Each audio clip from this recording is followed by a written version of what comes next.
But looking back on it now,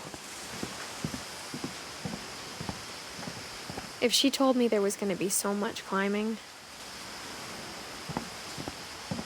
I never would have come when I was 22 weeks pregnant.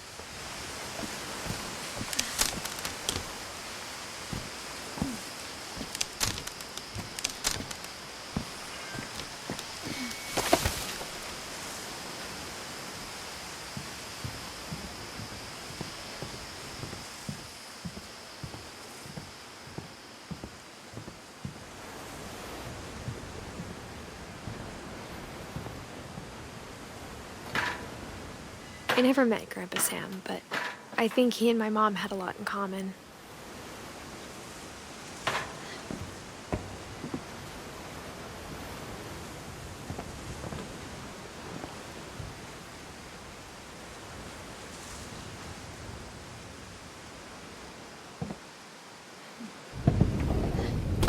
They were both pretty intense.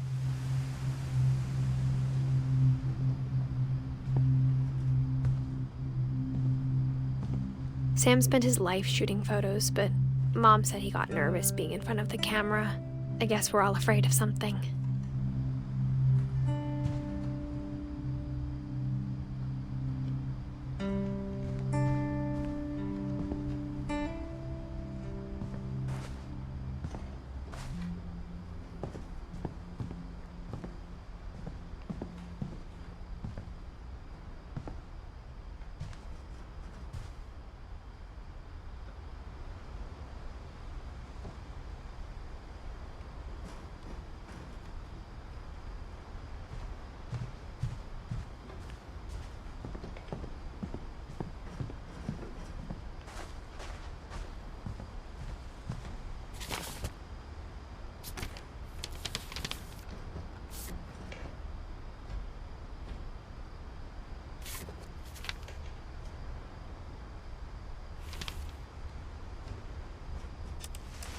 Dawn, I promise, you'll never forget this weekend. Yes, sir. These memories are gonna last a lifetime. Am I gonna have to shoot anything? It's a hunting trip, Dawn. Shooting is strongly encouraged. Perfect. It's gonna rain the whole weekend, isn't it?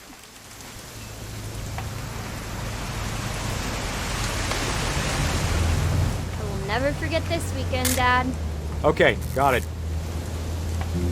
I'm gonna take some pictures, okay? Just be careful. That camera's older than you are.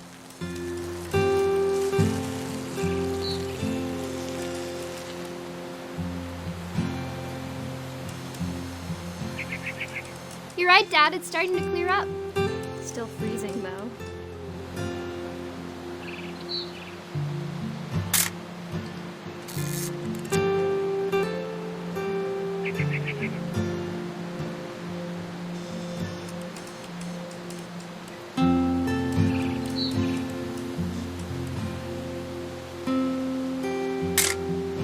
Aw.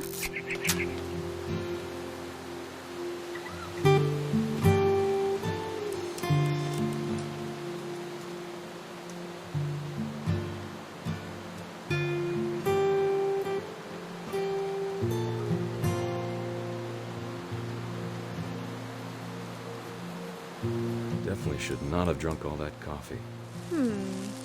Hold still. Hey! That's a keeper.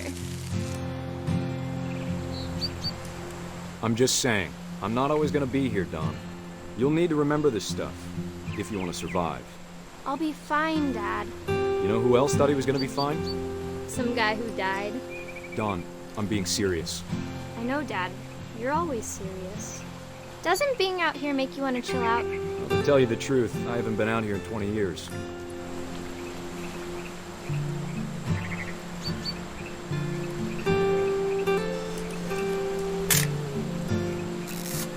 Last time I was with my brother Calvin. Man, that was a great trip. Your grandpa Sven taught us how to fish, how to build a fire. We found an old logging trail. Dad! Good eyes, Dawn.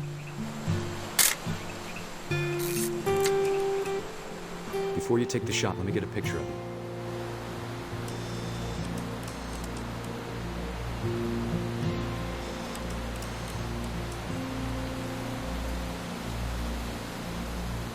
Dad, I... Just breathe. Turn off your imagination. Let me get behind you.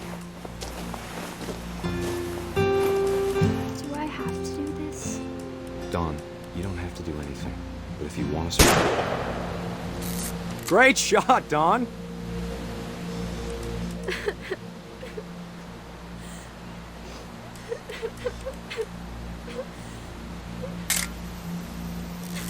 I'm proud of you, Dawn. Always remember that, okay?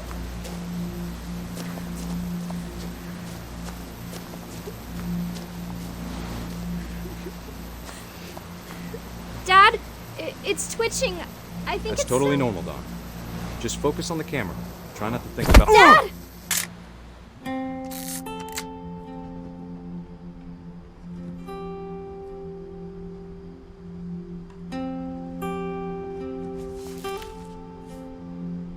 Of all these stories, that's the one I wish most that my mom had told me.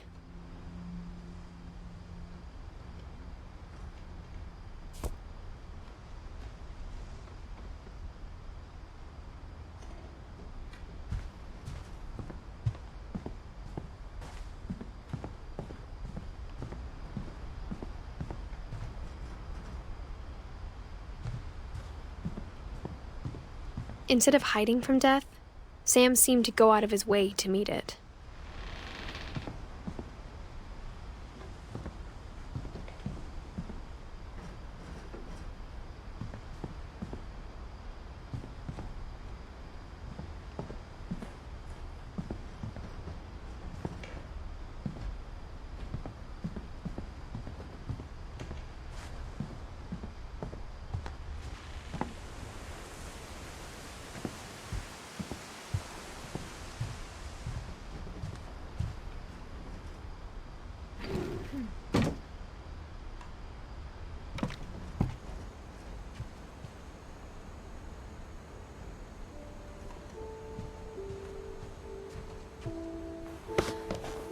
After Sam died, my mom and Edie got really close.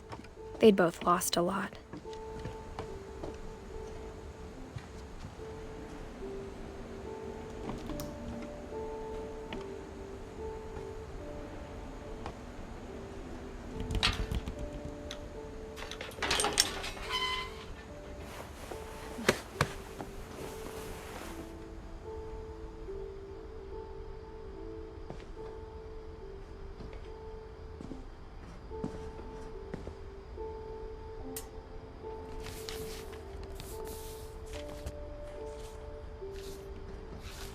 Dear Kay, do you remember the way Gregory used to laugh when he thought he was alone?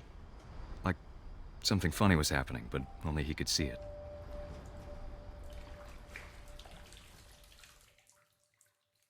I think he saw things the rest of us don't.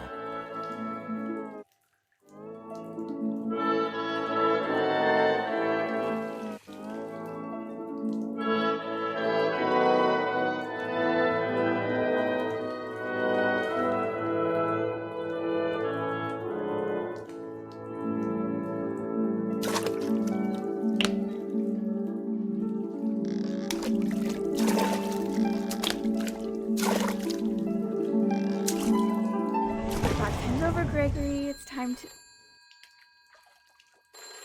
Hold on, sweetie. Hello? Sam, I told you I don't want to talk right now. I wonder what he saw.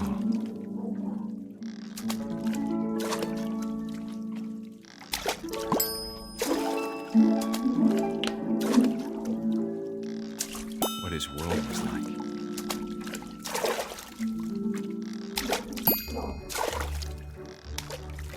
He reminded me so much of Calvin. Lost in his imagination. Whatever it was, he saw.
I know how silly it sounds.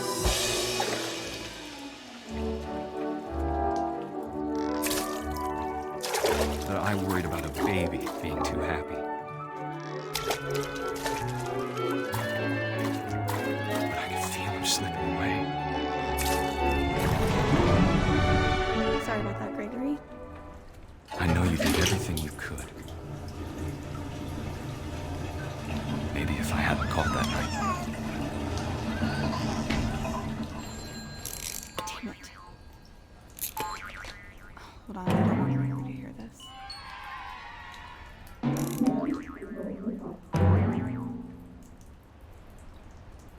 I wish he could have told us about the world he saw.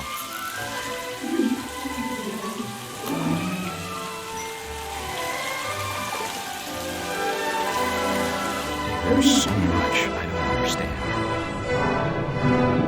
about Gregory, about everything.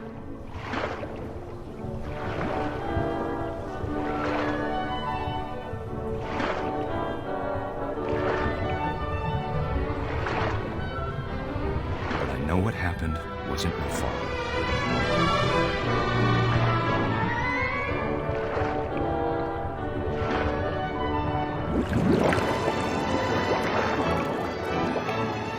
I'm sure he's happy.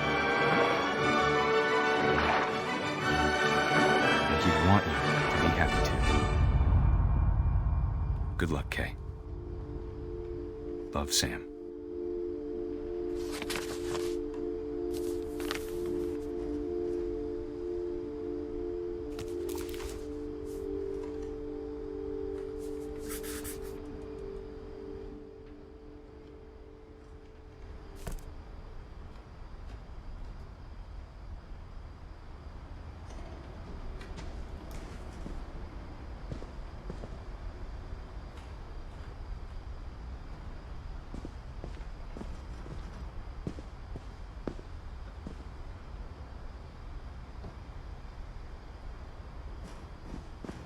I can't imagine my mom ever writing poetry, and yet...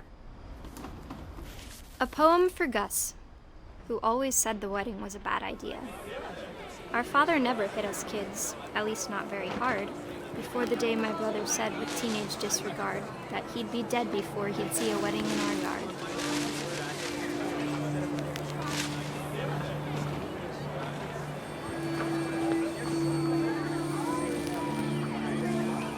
My father made him come, of course, but Gus stood far apart, just flew his kite and bottled up the storm inside his heart.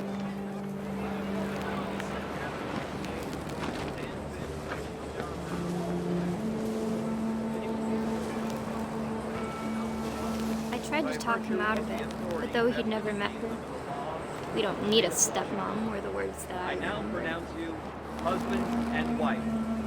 You may kiss the bride.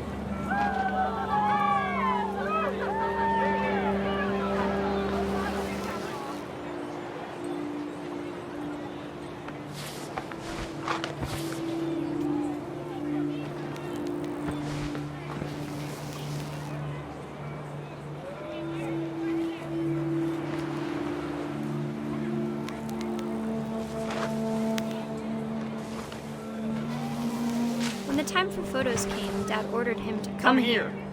But Gus declined and as a sign held up his middle finger.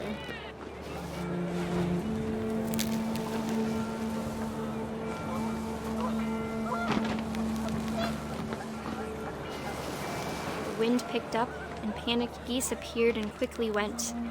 But all the humans did that day was go inside the tent.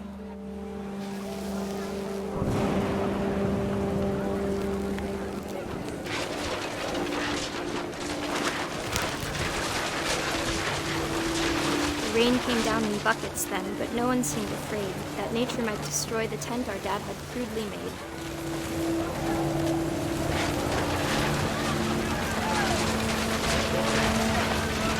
thunder sounded much too close and full of angry power.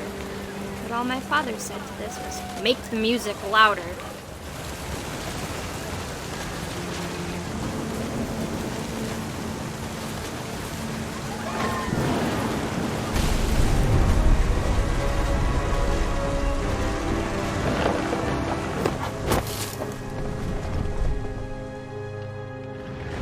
I wish that I could truly say I thought about you on that day.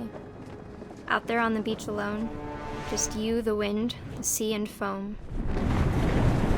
But I didn't, until we found you.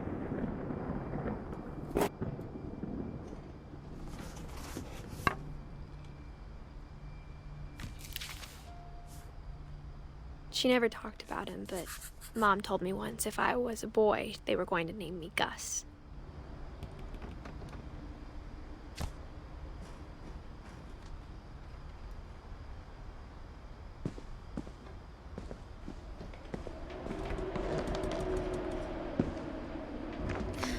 My mom moved up to the loft after her brothers died. At the time, it was as far away as she could get.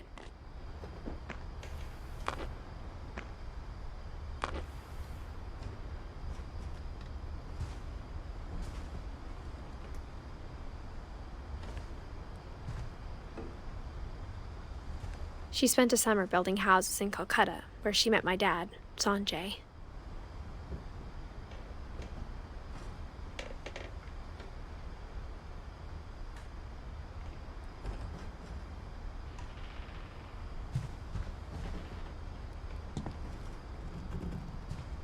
Religion was another thing my mom never talked about, but I think it helped her a lot after her dad died.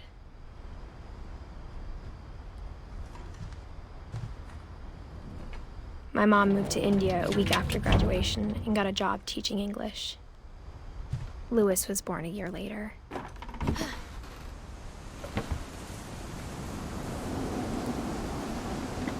When my dad died, I don't think Mom knew where else to go.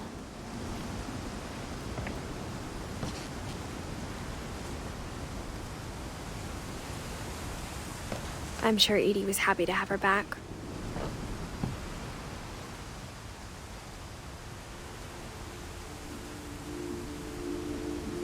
And to see kids in the house again.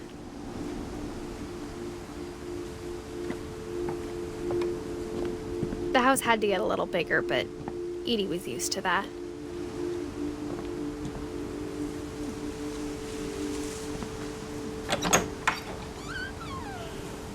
And for a while, things were good. Almost normal.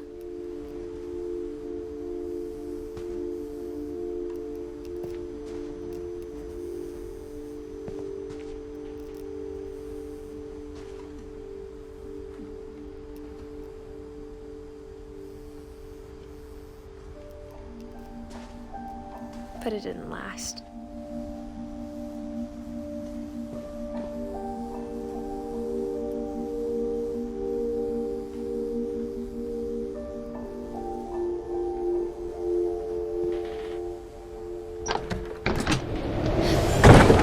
The beginning of the end was Milton's 10th birthday, when Edie gave him a castle.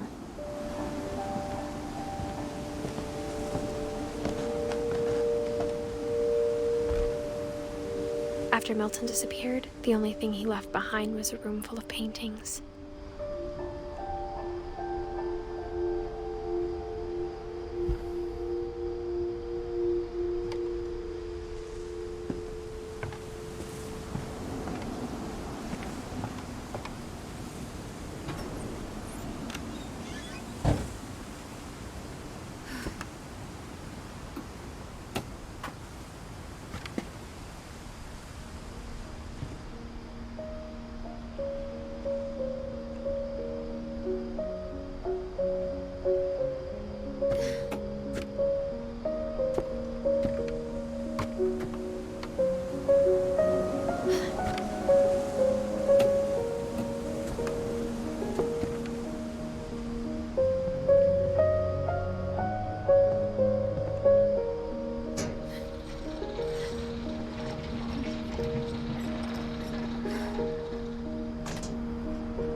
Milton Finch in The Magic Paintbrush.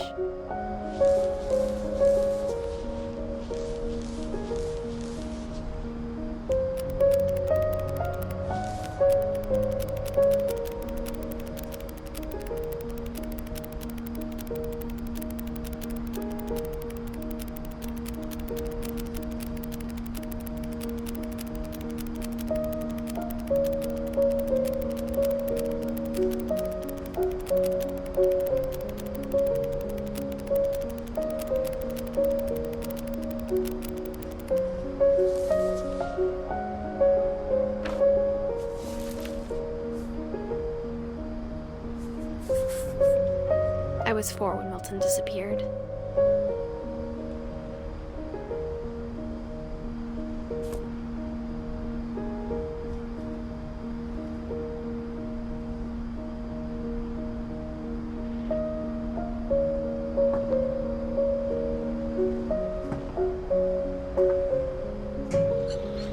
Mom spent months searching for my brother.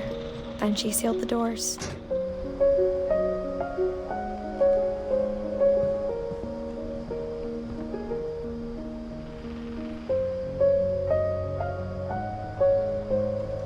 I think Edie was happy to finally have another painter in the family.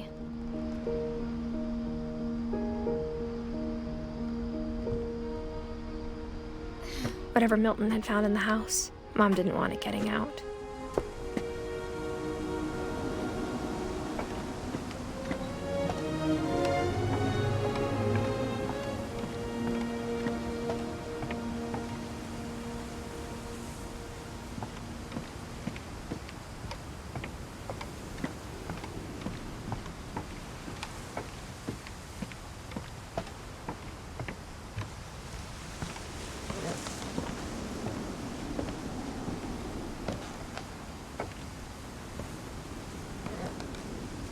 Mom definitely blamed Edie, but I think Louis blamed himself.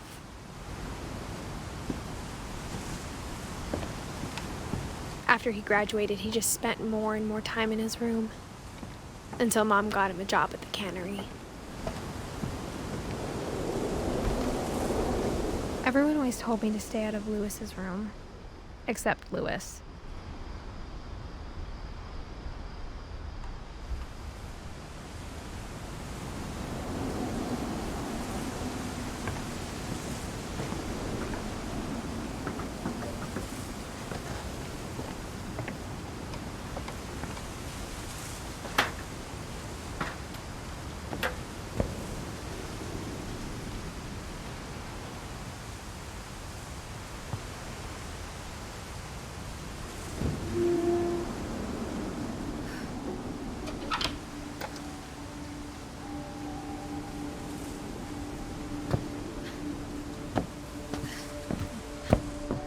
Louis's room smelled very, very familiar.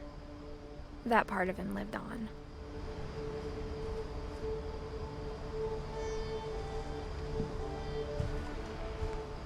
Louis and I spent a lot of time playing games together, but he was surprisingly bad at them. He died a lot.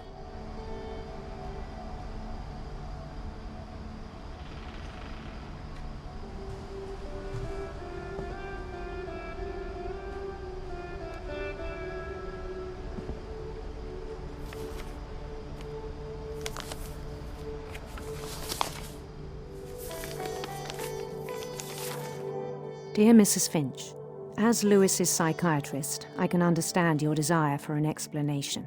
As I see it, the trouble began in January, shortly after we convinced your son to seek treatment for substance abuse.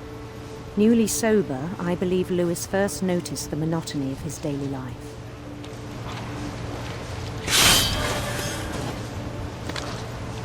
He kept working at the cannery. But he withdrew part of himself.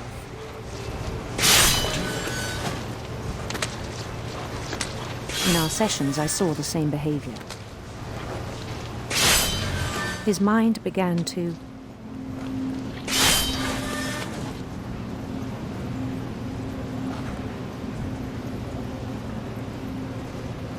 wander.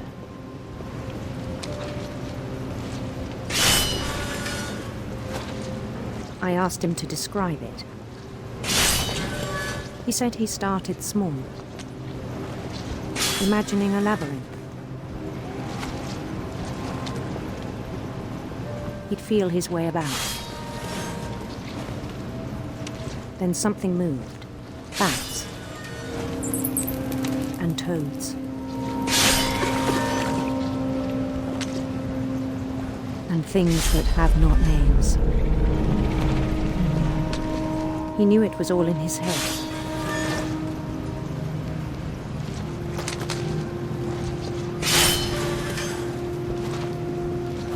But he took it very seriously. I had hoped he'd find himself.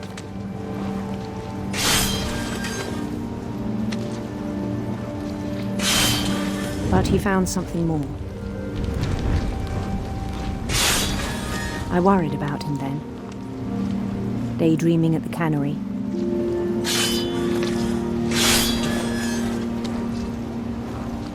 I spoke with his boss, but he said Lewis had become a model employee.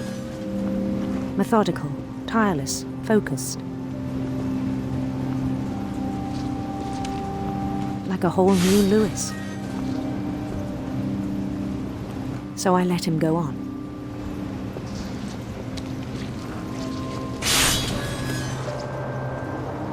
I even encouraged him. It seemed very promising at first. He told me he'd made a new friend.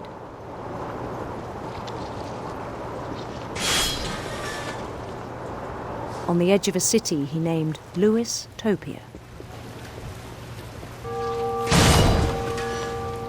He built the city up slowly, brick by brick. Then he made musicians.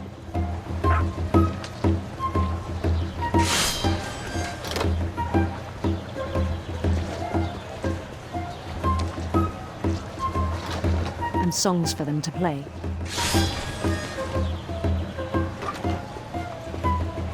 He talked about starting a band. And he was always humming something. Every day his imagination grew stronger.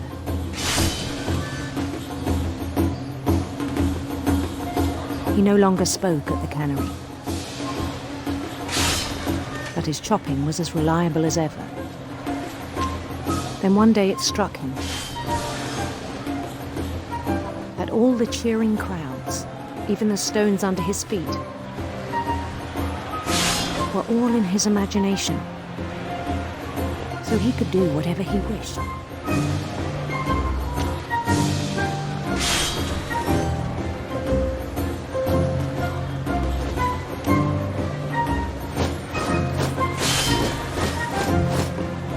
He held an election for mayor.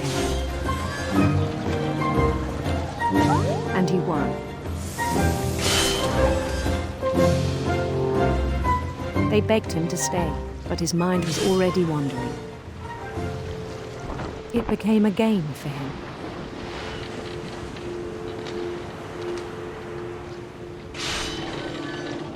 He'd conquer a city, then immediately push on. New Louisville.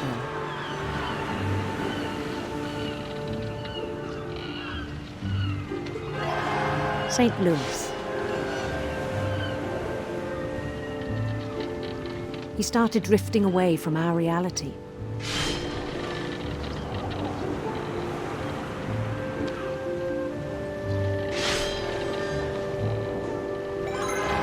Minneapolis, until one day he forgot to go home from the cannery. Even as his mother pleaded with him, part of Lewis kept sailing on.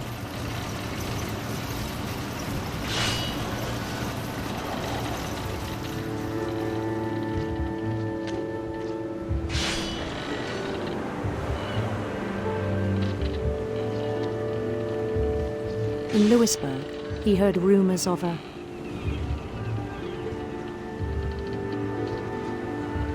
handsome queen.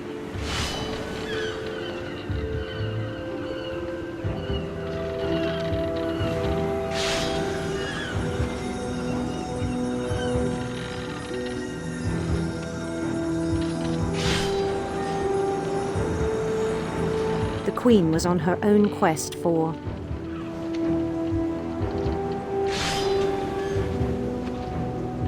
radiant rainbows.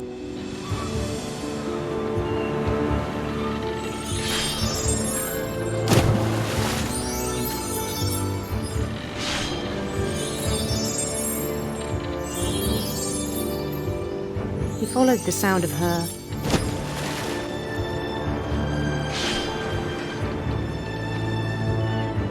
electric sitar.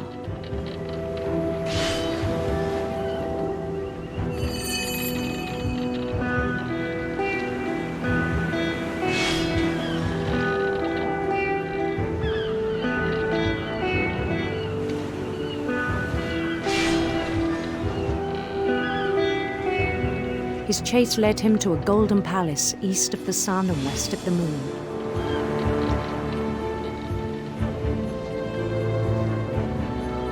Even then, his logic remained sound.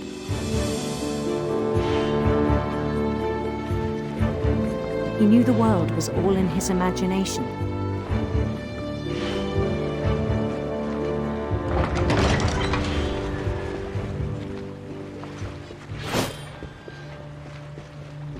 But he was so proud of having created it. In his own eyes, he'd become something greater than a king.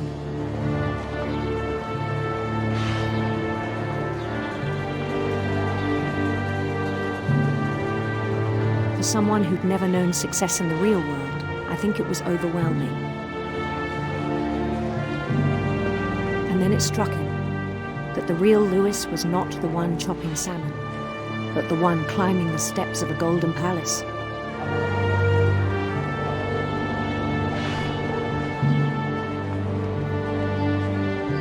My imagination is as real as my body, he told me. It was hard to argue with him.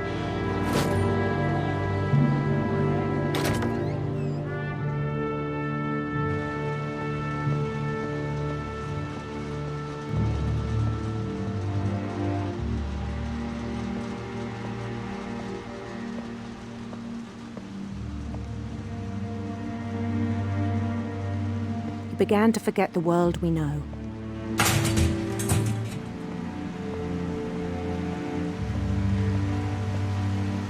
I think it pained him to remember Lewis, the cannery worker.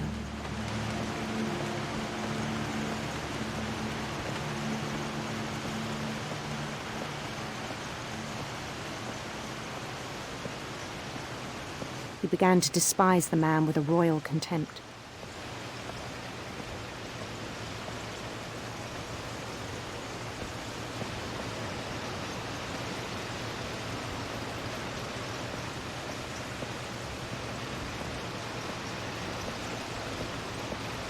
I still thought I could save him. Even after he said he was being crowned king over all the lands of wonder.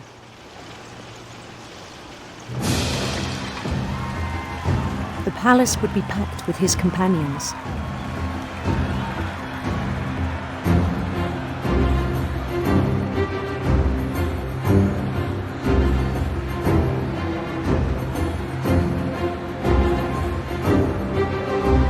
Including the wise Calico who'd insisted on inviting him.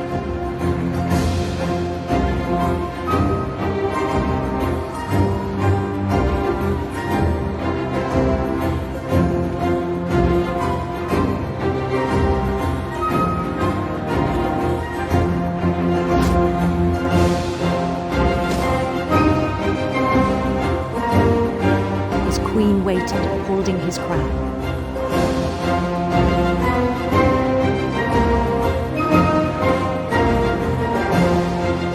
There was only one thing left to do.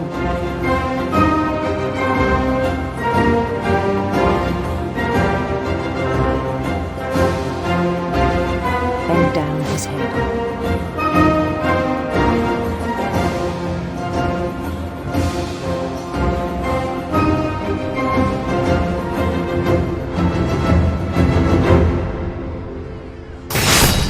And the rest I think you know. Mrs. Finch, your son was a kind man who will be missed by all of us who knew him.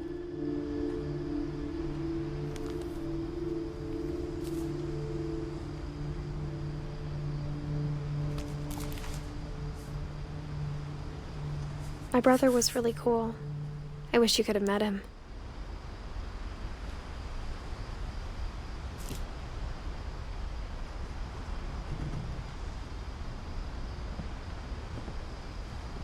He was so proud of being Indian. I think for him, it was a way to be something other than just a Finch.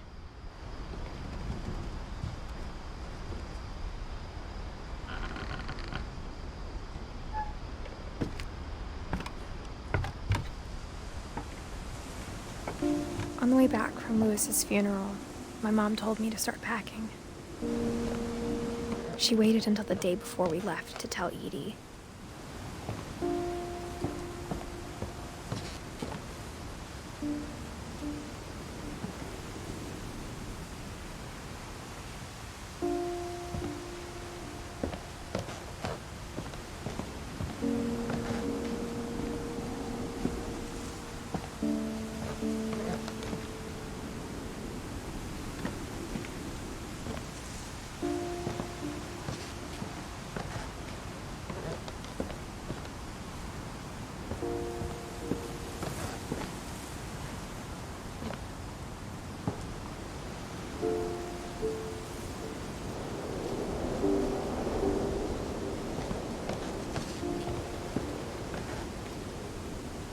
I'm not sure if she wanted to make it easier or harder.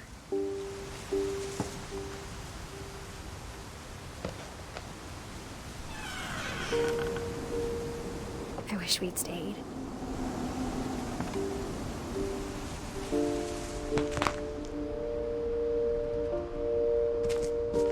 But I understand why we left.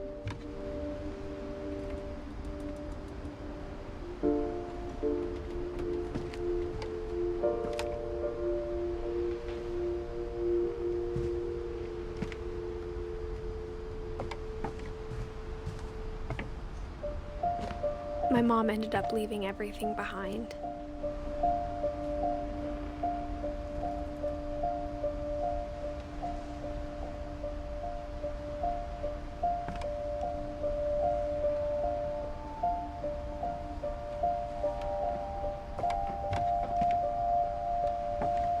What happened that night had been coming for a long time.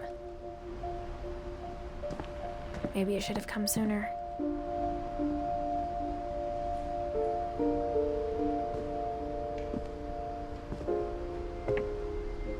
But it had to end one way or another. All that's left now is to tell you about that last night.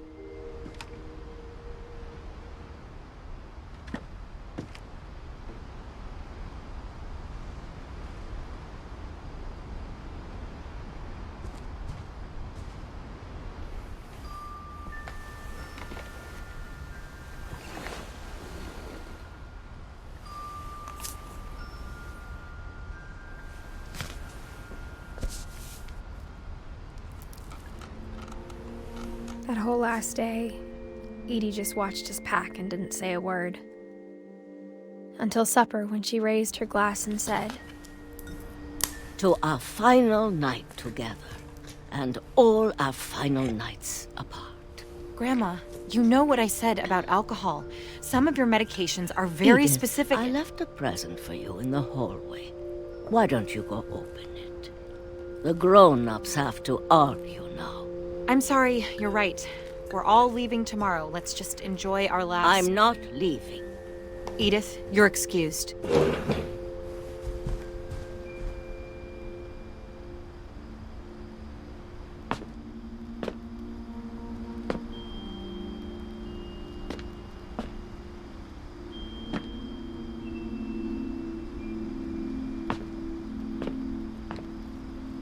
The power had been shut off that morning, but Edie always had plenty of candles.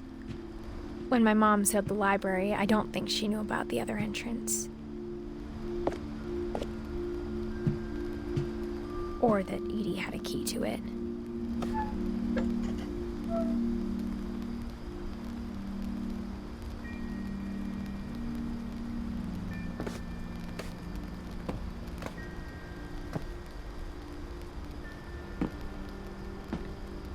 That thing you're afraid of isn't going to end when you leave the house.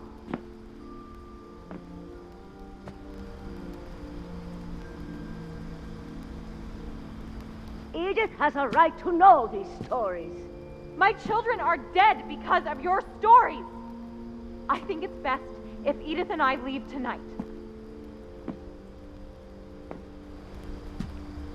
We'll have the nursing home send a van for you in the morning, okay?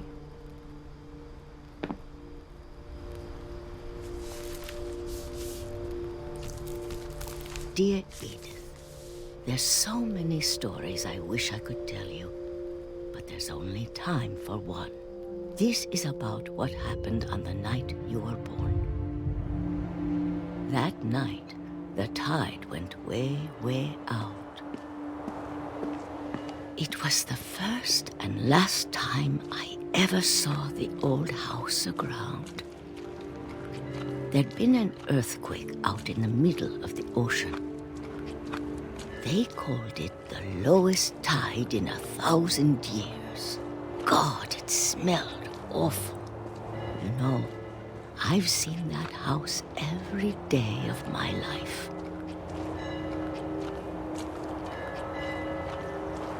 But I never thought I'd go back to it. When the fog rolled in, I lost my way.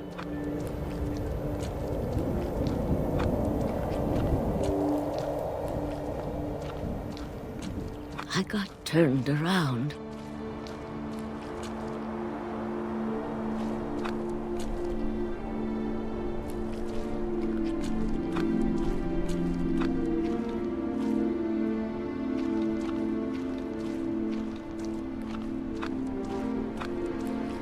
For a while, I wandered.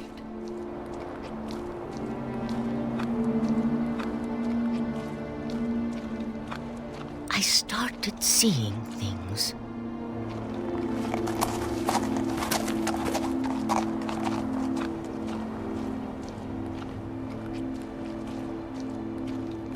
Things I'd forgotten had ever existed.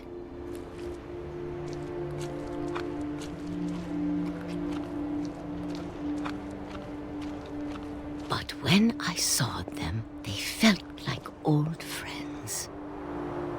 That night, a lot of things came back to me. Or maybe I came back to them.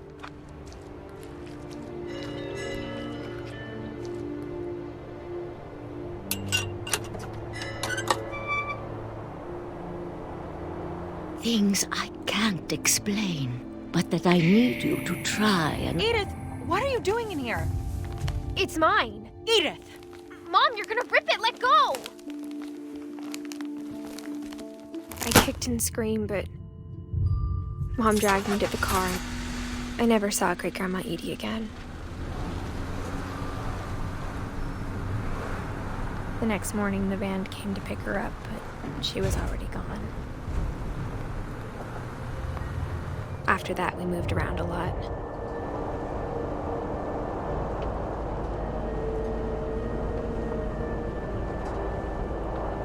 We both tried to make the best of it.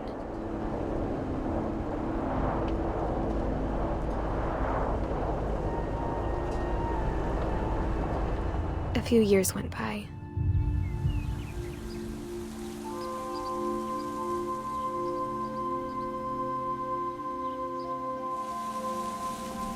My mom didn't like to talk about it, but she started getting sick a lot.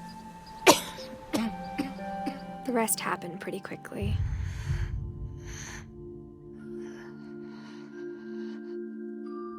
She got better for a while, and then she didn't. And then I was alone.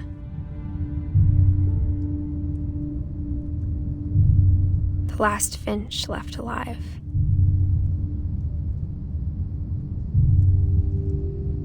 Until I found out about you. I'm still not sure what to tell you about all this. If we lived forever, maybe we'd have time to understand things. But as it is, I think the best we can do is try to open our eyes. and appreciate how strange and brief all of this is. This journal was supposed to be for you. But now I hope you'll never see it.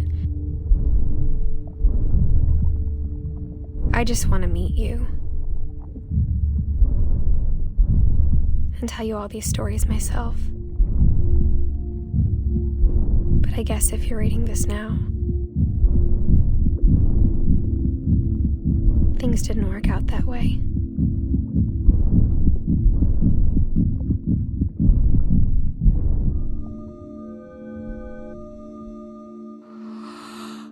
This is where your story begins.